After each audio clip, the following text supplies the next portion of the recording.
مقابلے کا دن آ گیا۔ صبح سے ہی ہزاروں لوگ میدان میں جمع ہونا شروع ہو گئے۔ ہر کوئی یہ دیکھنا چاہتا تھا کہ آج کیا ہونے والا ہے۔ فرعون اپنے وزیروں اور سپاہیوں کے ساتھ شاہی انداز میں آیا۔ دوسری طرف حضرت موسیٰ اور حضرت ہارون اللہ پر کامل بھروسہ رکھتے ہوئے میدان میں پہنچے۔ کچھ ہی دیر بعد مصر کے مشہور جادوگر بھی آ گئے۔ انہوں نے فرعون سے پوچھا، اگر ہم جیت گئے تو ہمیں کیا انعام ملے گا؟ فرعون نے فوراً جواب دیا، صرف انعام ہی نہیں بلکہ تم میرے خاص لوگوں میں شامل کر دیے جاؤ گے۔ یہ سن کر جادوگروں نے پوری تیاری کر لی۔ پھر انہوں نے حضرت موسیٰ سے کہا، پہلے آپ اپنی نشانی دکھائیں گے یا پہلے ہم آغاز کریں؟ حضرت موسیٰ نے فرمایا، تم پہلے شروع کرو۔ جادوگروں نے اپنی رسیاں اور لاٹھیاں زمین پر پھینک دیں۔ لوگوں کو ایسا محسوس ہونے لگا جیسے بے شمار سانپ زمین پر رینگ رہے ہوں۔ بہت سے لوگ گھبرا گئے۔ میدان میں شور مچ گیا۔ یہ ایک طاقتور جادو تھا جس سے لوگوں کی آنکھوں پر اثر پڑا، لیکن حقیقت میں وہ رسیاں اور لاٹھیاں ہی تھیں۔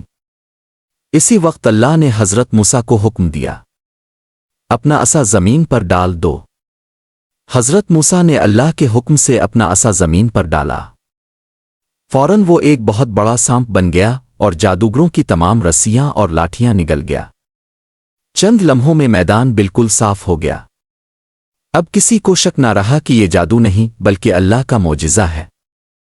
جادوگر فوراً سجدے میں گر گئے اور بلند آواز سے کہنے لگے، ہم موسیٰ اور ہارون کے رب پر ایمان لے آئے ہیں۔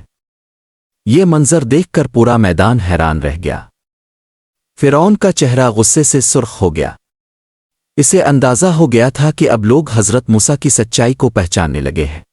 فرعون نے غصے میں کہا، تم میری اجازت کے بغیر ایمان کیسے لے آئے؟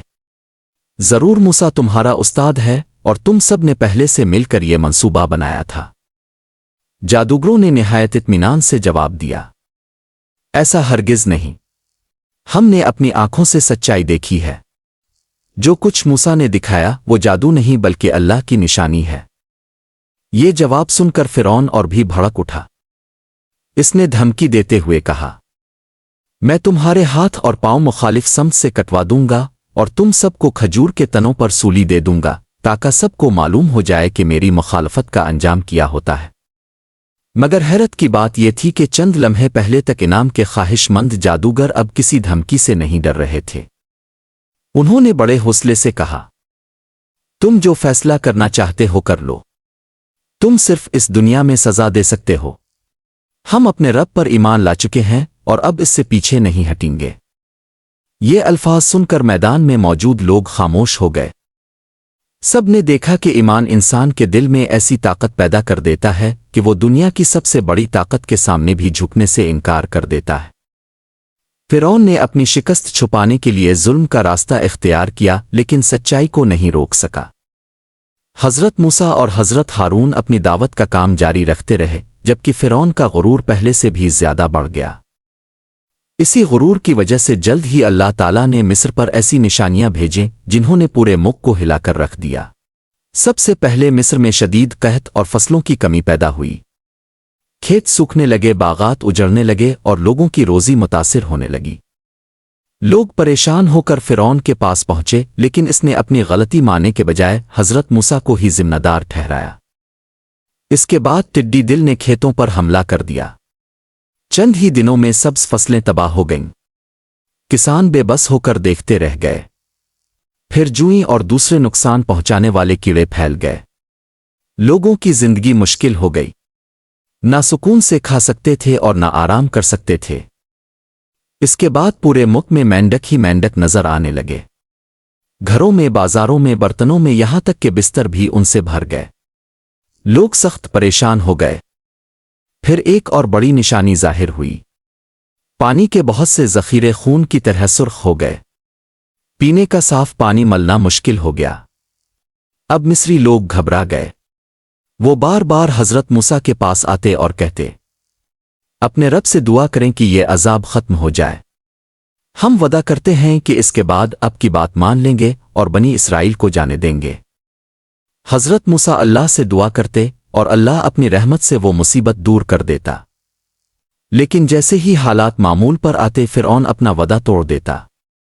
وہ پھر تکبر کرتا اور کہتا، میں بنی اسرائیل کو ہرگز نہیں جانے دوں گا۔ اس طرح بار بار اللہ کی نشانیاں سامنے آنے کے باوجود فرعون کا دل نرم نہ ہوا۔ اس کا غرور پہلے سے بھی زیادہ بڑھ گیا۔ حضرت موسیٰ جان گئے کہ اب فیصلہ کن وقت قریب آ رہا ہے، کیونکہ ظلم اپنی آخری حد کو پہنچ چکا تھا۔ حضرت موسیٰ نے رات کے وقت بنی اسرائیل کو جمع کیا۔ سب لوگ خاموشی سے اپنے گھروں سے نکلنے لگے۔ بوڑھے، بچے، عورتیں اور مرد سب ایک لمبے قافلے کی صورت میں مصر سے روانہ ہو گئے۔ صبح ہوئی تو فرعون کو خبر ملی کہ بنی اسرائیل مصر چھوڑ کر جا چکے ہیں۔ وہ غصے سے چیخ اٹھا اور فوراً اپنے سپاہیوں کو جمع کرنے کا حکم دیا۔ کچھ ہی دیر میں ایک بہت بڑا لشکر تیار ہو گیا۔ گھوڑے، رتھ اور ہزاروں سپاہی بنی اسرائیل کے پیچھے روانہ ہو گئے۔ ادھر حضرت موسیٰ مسلسل اپنے لوگوں کو آگے لے کر جا رہے تھے۔ کئی گھنٹوں کے سفر کے بعد وہ ایک بہت بڑے سمندر کے کنارے پہنچ گئے۔ اب ان کے سامنے سمندر تھا اور پیچھے سے فرعون کا لشکر تیزی سے قریب آ رہا تھا۔ جب بنی اسرائیل نے دور سے فرعون کی فوج دیکھی تو وہ گھبرا گئے۔ انہوں نے حضرت موسیٰ سے کہا، اب تو ہم پکڑے جائیں گے۔ نہ آگے جانے کا راستہ ہے اور نہ پیچھے واپس جا سکتے ہیں۔ لیکن حضرت موسیٰ کو اپنے رب پر پورا بھروسہ تھا۔ انہوں نے پورے یقین سے فرمایا، ہرگز نہیں، میرا رب میرے ساتھ ہے، وہ ضرور کوئی راستہ نکالے گا۔ یہ الفاظ سن کر کچھ لوگوں کے دلوں کو تسلی ملی، لیکن فرعون کا لشکر مسلسل قریب آ رہا تھا۔ اسی لمحے اللہ تعالیٰ نے حضرت موسیٰ کو ایک عظیم حکم دیا، ایسا حکم جسے سن کر شاید کوئی عام انسان یقین نہ کرے۔ اللہ تعالیٰ نے فرمایا کہ اپنے عصا سے سمندر پر ضرب لگاؤ۔ حضرت موسیٰ نے فوراً اللہ کے حکم کی تعمیل کی، اپنا عصا سمندر پر مارا۔ اسی لمحے اللہ کی قدرت ظاہر ہوئی۔ سمندر کا پانی دو حصوں میں تقسیم ہو گیا اور درمیان میں خشک راستہ بن گیا۔ دونوں طرف پانی اونچے پہاڑوں کی طرح کھڑا تھا، جبکہ درمیان کا راستہ بالکل خشک تھا۔ حضرت موسیٰ نے بنی اسرائیل سے فرمایا، ڈرنے کی ضرورت نہیں، سب لوگ اللہ پر بھروسہ کرتے ہوئے آگے بڑھو۔ سب سے پہلے حضرت موسیٰ آگے بڑھے، پھر ان کے پیچھے پورا قافلہ چل پڑا۔ عورتیں، بچے، بوڑھے اور نوجوان سب اس خشک راستے سے گزرتے رہے۔ ہر شخص اللہ کی اس عظیم نشانی کو دیکھ کر حیران تھا۔ ادھر فرعون بھی اپنے لشکر کے ساتھ سمندر کے کنارے پہنچ گیا۔ اس نے دیکھا کہ سمندر کے درمیان راستہ بنا ہوا ہے۔ غرور میں مبتلا فرعون نے سوچا کہ وہ بھی اسی راستے سے گزر جائے گا اور بنی اسرائیل کو دوبارہ گرفتار کر لے گا۔ اس نے اپنے سپاہیوں کو حکم دیا، آگے بڑھو، موسیٰ اور اس کے ساتھی زیادہ دور نہیں جا سکتے۔ ہزاروں سپاہی گھوڑوں اور رتھوں کے ساتھ سمندر کے اندر داخل ہو گئے۔ ادھر بنی اسرائیل بحفاظت دوسری طرف پہنچ چکے تھے۔ جیسے ہی فرعون اور اس کا پورا لشکر سمندر کے درمیان پہنچا، اللہ تعالیٰ کا حکم آ گیا۔ دونوں طرف کھڑا پانی زور سے واپس آ گیا۔ چند ہی لمحوں میں پورا راستہ پانی سے بھر گیا۔ فرعون اور اس کا پورا لشکر پانی میں ڈوبنے لگا۔ جب فرعون نے دیکھا کہ اب بچنے کا کوئی راستہ نہیں، تو اس نے کہا، میں ایمان لاتا ہوں کہ وہی ایک اللہ ہے جس پر بنی اسرائیل ایمان رکھتے ہیں۔ لیکن اب بہت دیر ہو چکی تھی۔ زندگی بھر تکبر کرنے اور اللہ کی نشانیاں جھٹلانے کے بعد موت کے وقت کا ایمان قبول نہیں کیا گیا۔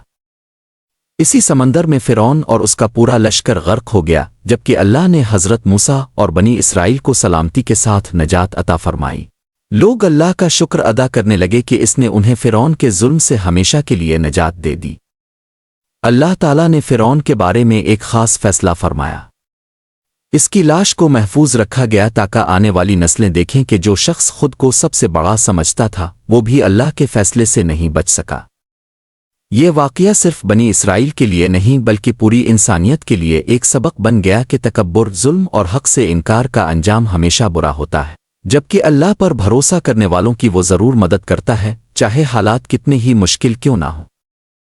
حضرت موسیٰ نے اپنی قوم کو اللہ کی نعمتیں یاد دلائیں اور فرمایا کہ اب ہمیں ہر حال میں اللہ کا شکر ادا کرنا چاہیے اور اسی کی اطاعت کرنی چاہیے۔ لیکن بنی اسرائیل کا امتحان ابھی ختم نہیں ہوا تھا۔ سمندر پار کرنے کے بعد بھی انہیں کئی آزمائشوں کا سامنا کرنا تھا اور ان کے بعض فیصلے آئندہ بہت بڑے واقعات کا سبب بننے والے تھے۔ یہی ایپیسوڈ 2 اختتام پذیر ہوتی ہے۔ اگر آپ کو حضرت موسیٰ کا یہ واقعہ پسند آیا ہو تو ویڈیو کو لائک کریں، چینل کو سبسکرائب کریں اور بیل آئیکن ضرور دبائیں تاکہ انبیاء کی اس خوبصورت سیریز کی اگلی قسط اب تک سب سے پہلے پہنچ سکے۔ اگلی ایپیسوڈ 3 میں آپ دیکھیں گے سمندر پار کرنے کے بعد کا سفر، بنی اسرائیل کی ناشکری، من وسلوا کا نزول، پتھر سے 12 چشمے نکلنا، اور پھر ایک ایسا واقعہ جس نے پوری قوم کو ہلا کر رکھ دیا۔